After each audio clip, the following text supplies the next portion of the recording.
Imagínate cuando vos sabés mucho de algo, pero mucho, mucho de algo y te la pasás hablando todo el día de algo y ese algo se llama, por ejemplo, COVID. Exacto. Y aconsejás y estás dándole pautas a la gente para que lo evite y no se lo agarre y te lo agarras vos.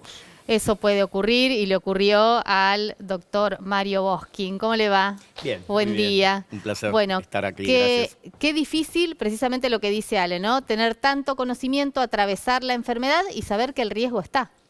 Bueno, es que es así. A ver, uno como médico cree que las cosas le pasan a los pacientes y uno está ahí para ayudar a sus pacientes. Cuando uno empieza a ser el paciente, primero no tiene que ser su propio paciente nunca. Tenemos que aprender a delegar y a los médicos nos cuesta. Y segundo, claro, como conocemos a veces el trasfondo muchas veces de las cosas, empezamos a jugar en la cabeza con datos, con estadísticas. Sí, con los mismos síntomas, ¿no? Los síntomas, ni hablar. A veces hasta los tratamos nosotros mismos de minimizar. Un dolor de cabeza es un dolor de cabeza, 38 grados es una gripe. No. Un dolor de cabeza y 38 grados es un caso sospechoso de COVID. Claro. Así que hay que tener mucho cuidado y enseguida... Sí, pero es muy diferente que te lo diagnostique otro a que uno sienta en su propio cuerpo precisamente esas sensaciones que son síntomas compatibles con COVID. Absolutamente. Además me imagino cuando vinieron ahí me gustaría que empieces a contar tu experiencia en primera persona, cuando sabemos que la principal complicación que tiene esta enfermedad, al octavo o noveno día, si no migra para las vías respiratorias, zafaste. Y si se va para el lado de los fuelles, te dicen neumonía bilateral, dijiste, bueno, acá... Entre el primer round. Acá es otro round, acá es otra pelea. A ver, nosotros sabemos, cuando empezamos a hablar de números, sabemos que el 85% de la gente que presenta síntomas o signos de COVID tiene un buen pronóstico en general. Hay un 15% que son los que se empiezan a complicar. Nuestro trabajo como médicos y lo que tenemos que saber como pacientes es dónde vamos a estar parados, darnos cuenta. Pues todos empezamos igual. Empezamos con, por ejemplo, fiebre. La fiebre es muy predictiva. ¿Qué significa? Que si uno tiene falta de olfato, falta de gusto, trastornos gastrointestinales, a veces se hisopa, el famoso PCR, y le da negativo. Y dice, che, ¿qué pasó? Me da negativo y yo, no, quizá, bueno, sí, estábamos un poquito resfriados y teníamos un trastorno gastrointestinal. La fiebre es muy predictiva. Cuando uno tiene fiebre, en general, la sensibilidad de COVID es muy alta, la posibilidad de COVID es muy alta. Entonces, ¿qué pasa? Cuando empezamos con síntomas, por ejemplo, nosotros los médicos que estamos en la primera, segunda o tercera línea de batalla, no importa si estamos en un área COVID, si estamos en terapia intensiva, si estamos en un sanatorio o viendo más de 20 pacientes por día.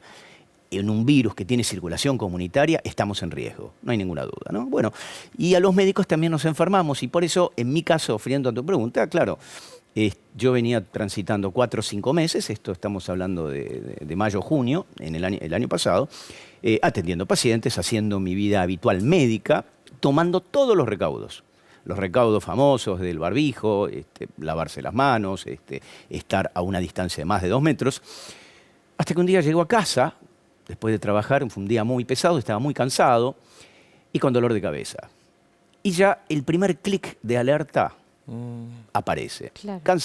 Cansancio, dolor de cabeza.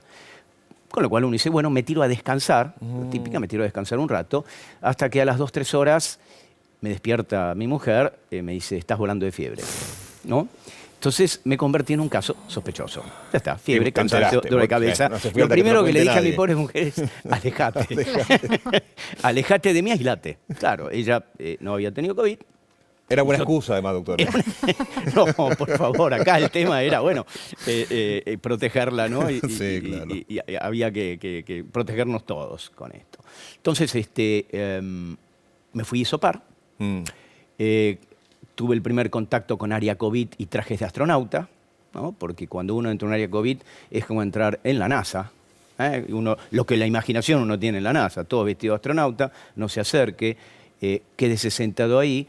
Yo soy profesional, sí, doctor, lo sabemos muy bien. Quédese sentado. Acá es paciente. Quédese sentado. No, Tú, obvio. paciente. Usted ahora es paciente. Al estar sentado, entonces vienen los primeros controles. Obviamente el hisopado, sacan sangre, le falta el aire, no, radiografía de tórax. Y ahí hacemos, o hacen, el triage famoso. O sea, dicen, Este sí, este no. Este por ahora tiene un buen pronóstico, este paciente lo podemos mandar a la casa o este señor lo tenemos que dejar internado.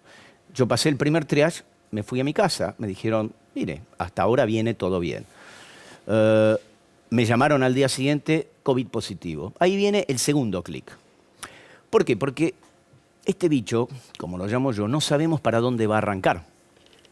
En general arranca, como dije antes, arranca muy bien y arranca hacia el 85% que pasa una gripe. Pero es una gripe quizás un poquito más fuerte que las gripes tradicionales. Son síntomas extraños, o sea, no es el típico dolor de cuerpo. La gente que lo ha pasado es un dolor de cuerpo distinto, da mucho cansancio. Puede o no haber fiebre, porque en muchos casos quizás cursa con un poquito de temperatura al principio, pero después al segundo o tercer día se va. Y yo ahí, y me pongo en el lugar de médico, le digo a mis pacientes, cuidadito con los pulmones, porque la primera semana esto es una virosis y transita como una virosis. Ahora, del día 6-7, esto es respiratorio, porque el COVID, el SARS-CoV-2, es un virus eminentemente respiratorio. Le encanta ir a los pulmones.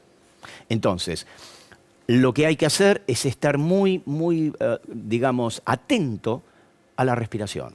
¿Me falta el aire o no me falta el aire? Primer tema. Segundo, los que pueden, yo lo recomiendo, hay un aparatito que hoy en día se compra en cualquier farmacia. Saturómetro. Se llama saturómetro. Entonces yo le recomiendo a todo el mundo que haga una pequeña inversión en saturómetro y empiece a tomarse, se toma en cualquier dedo, generalmente usamos en índice una mano u otra, nos da la idea de cómo llega el oxígeno desde la boca A los pulmones. Claro. a los pulmones y de ahí al dedito. Ahora, Mario, ¿cómo transitaste vos la enfermedad? ¿Tuviste que internarte? Bueno, ¿Qué tipo de asistencia necesitaste? A ver, yo los primeros días tuve esta famosa fiebre que no bajaba. Fiebre, dolor de cabeza, perdí el gusto, perdí el olfato, todos los síntomas. Pero lo más predictivo era que tenía una fiebre que no bajaba con ningún antiinflamatorio, paracetamol, ibuprofeno, probamos de todo, a dosis máximas, aún por encima de las dosis que están indicadas, porque ya tenía un médico de seguimiento que me decía, mirá, hay que bajar la fiebre, eran 39, 39 y medio, casi 40 grados. No había nada que hacer, tenía que ir, ahí me vinieron a buscar los hombres de blanco, de astronauta. Los astronautas. ¿No? Y me llevaron a un sanatorio. En el sanatorio me hicieron una tomografía computada y, bueno, tenía una neumonía bilateral y el saturómetro había bajado, este famoso aparatito, había bajado muchísimo el nivel de oxígeno en mi sangre y yo, evidentemente, estaba casi a punto de recibir un tubo. O sea, me esperaron, lo que decimos en la jerga, ¿no? O sea, hice un COVID severo, estuve una semana internado, estuve, por suerte, internado en el piso, en lo que era área COVID, recibí corticoides, anticoagulantes, antibióticos preventivos, oxígeno con cánula, me sentía muy mal. Y a eso se asociaba una desconexión completa con el mundo exterior, lo cual es un tema también interesante en el COVID. Te ponen en una habitación, los médicos te vienen a visitar vestidos de astronauta, no hay ningún tipo de contacto, viene 1 o 2 veces por día y no hay, el médico de cabecera te llama por teléfono y te dice cómo estás, no hay ningún otro contacto. Por eso, otra cosa que recomiendo, los afectos, tenerlos muy cerca. ¿Cómo? Y hoy por hoy tenemos los teléfonos.